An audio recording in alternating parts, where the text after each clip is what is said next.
Ndugu waandishi wa habari za mchana. Ndugu zangu, mtakumbuka tarehe 11 mwezi wa pili tulikutana mahakamani katika kesi ya Mheshimiwa Tundu Lissu,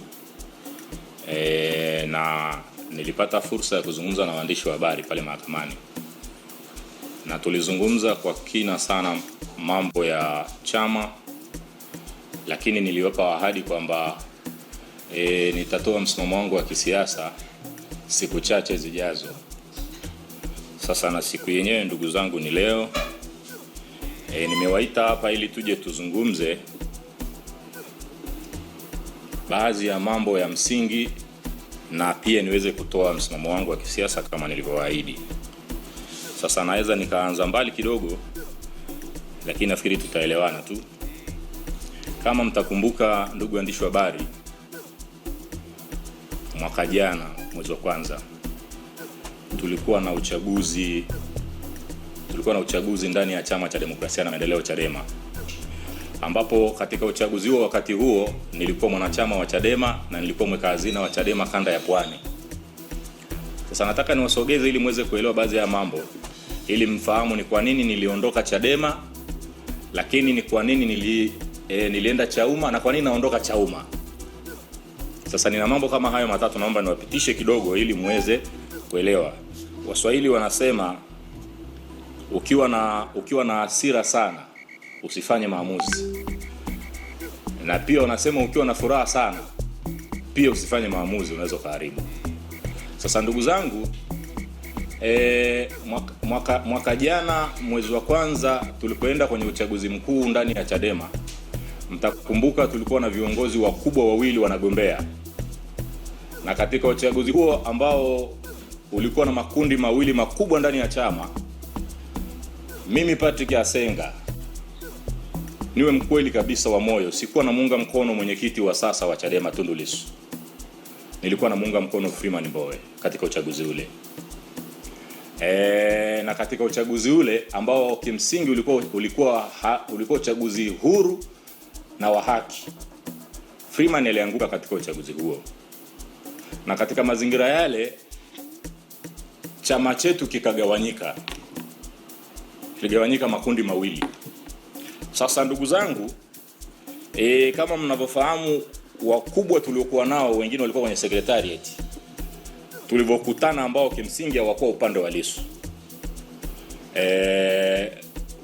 Tukashauriana tutafute chama kingine ili tuendelee kufanya siasa, kwa sababu walituaminisha kwamba uongozi huu mpya ulioingia wa Chadema hauwezi kutusogeza mbele, kutuondoa hapa na kutufikisha kwenye malengo ya kuchukua dola.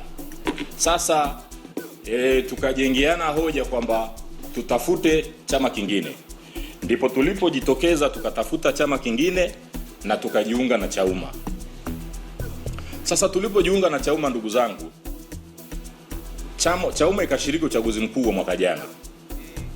Tulivyofika kwenye uchaguzi, tukashiriki uchaguzi sawa na tuliaminishwa kwamba uchaguzi ule ungeweza kuwa huru, pamoja na kwamba huko nyuma huko kulikuwa na mazongezonge, huko kuna wizi wa kura, kuna wizi, mambo mengi kibao.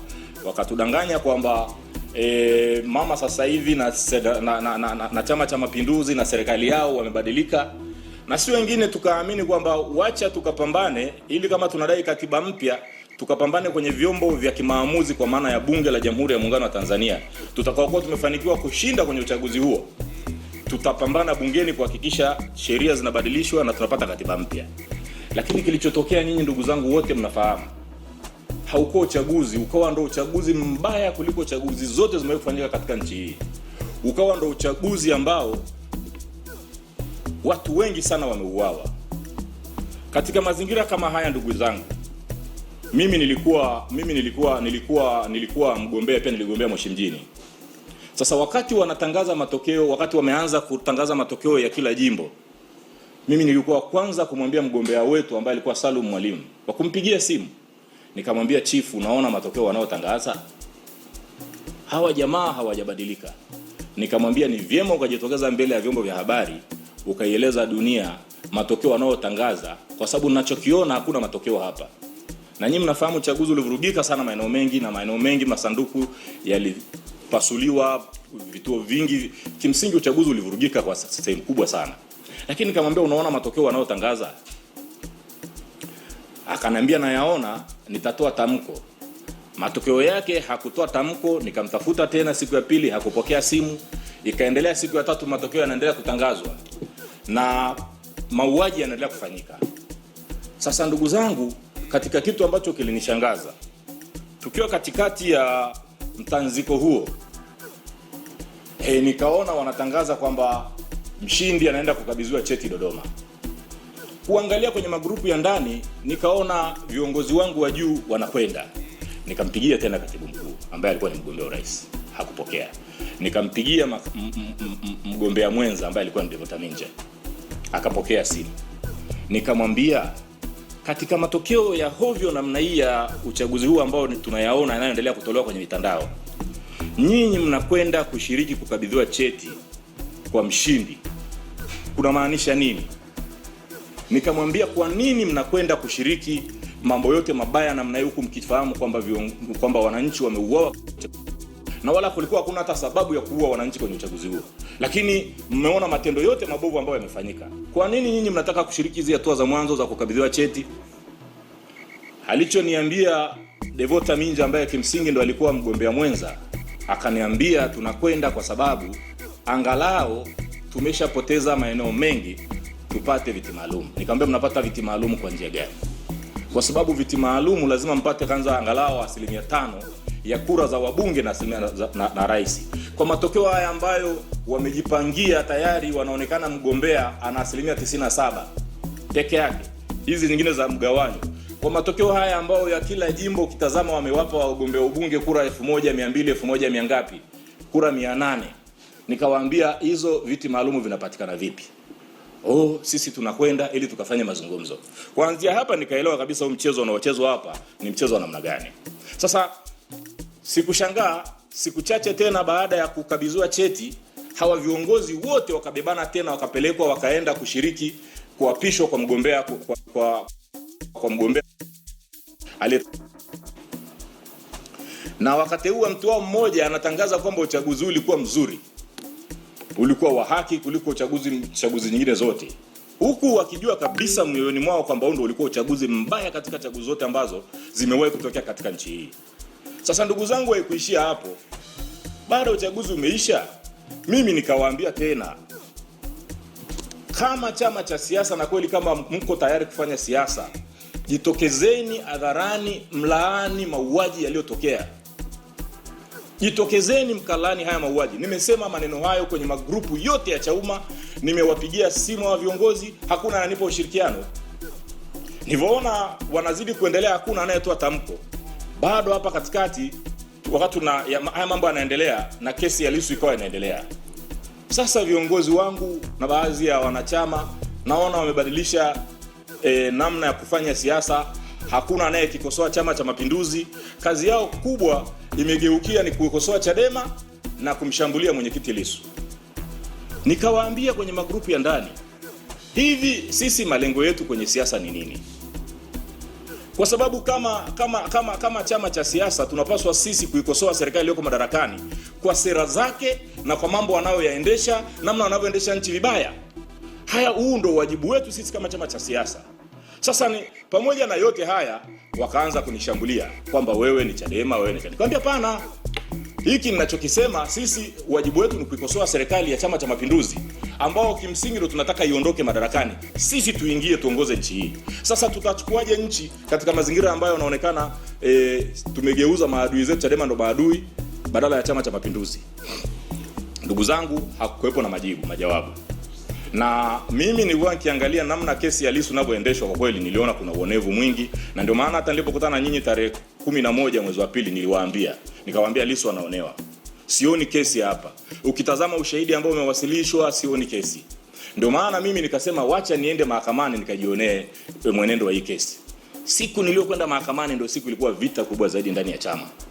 Ndio siku ambao wameniondoa kwenye magrupu, ndio siku sishirikishi tena jambo lolote, wao wananiona kama msaliti. Na mimi nikawaambia, na niliwaambia mwanzoni kabisa, nikawaambia kwa staili hii ya mambo yanavyokwenda, kwa namna hii ambavyo tuna baadhi ya wenzetu hapa mmewateua, kazi yao kubwa wanatokana kwenye mitandao, mnawawekea mabando watukane Chadema, wala wakosoi upande wa serikali hii, wala wakosoi upande wa sera zao na utawala unavyojiendesha. Wanafanya kazi ya kukosoa wao wengine. Nikamwambia mimi kwa kweli sitaweza kudhani kama niko sehemu sahihi. Sasa niliwaambia ile siku mahakamani, mimi nikawaambieni kwamba nitawaita ili nitangaze msimamo wangu.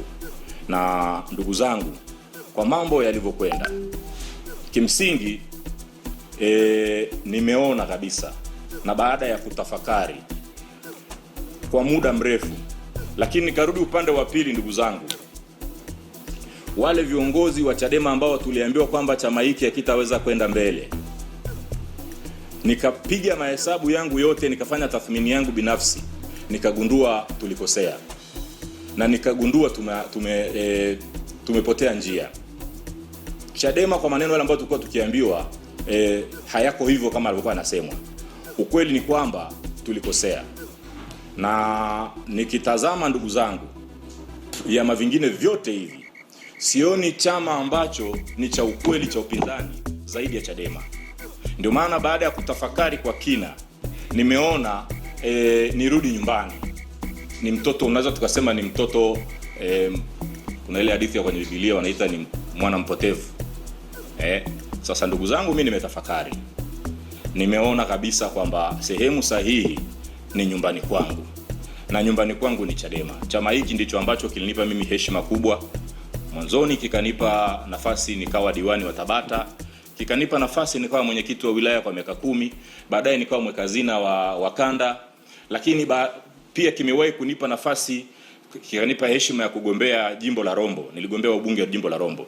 Kwa hiyo ndugu zangu, mimi chama hiki ndicho chama pekee ninachokiona kinaweza kikawavusha Watanzania hapa kilipo, na ninajiona na wiwa kurudi nyumbani, nikaongeze nguvu, nikatumia maarifa yangu na nguvu zangu kukisaidia chama hiki tuweze kushika dola. Sioni chama kingine chochote.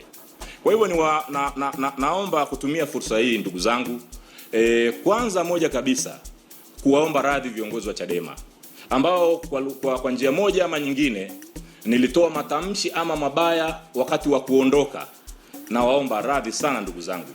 Ndio maana nikatangulia kusema kwamba usifanye maamuzi ukiwa na hasira sana, na pia usifanye maamuzi ukiwa na furaha sana, utaharibu.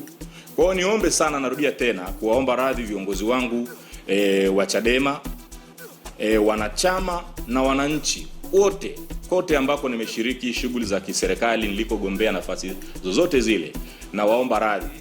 Naomba kutangaza rasmi kwamba narejea Chadema na ninafuata taratibu zote za kujiunga tena upya. Kwa hiyo nawaomba viongozi wangu pole popote pale wanisamehe sana kwa yote yale ambayo yalitokea, na wanachama, na naomba wanipokee. Niko tayari kuingia kwenye mapambano, niko tayari kusaidiana kwenda kufanya kazi za kuhakikisha tunalikomboa taifa letu. Sirudi Chadema kwa ajili ya kwenda kutafuta vyeo, kwa maana kwenda kugombea nafasi za uongozi, hapana. Narudi Chadema kusukuma kazi iliyoko mbele yetu ya kuhakikisha tunapambana kupata katiba mpya na kuhakikisha malengo yetu ya kukiondoa Chama cha Mapinduzi madarakani yanafanikiwa. Asanteni sana.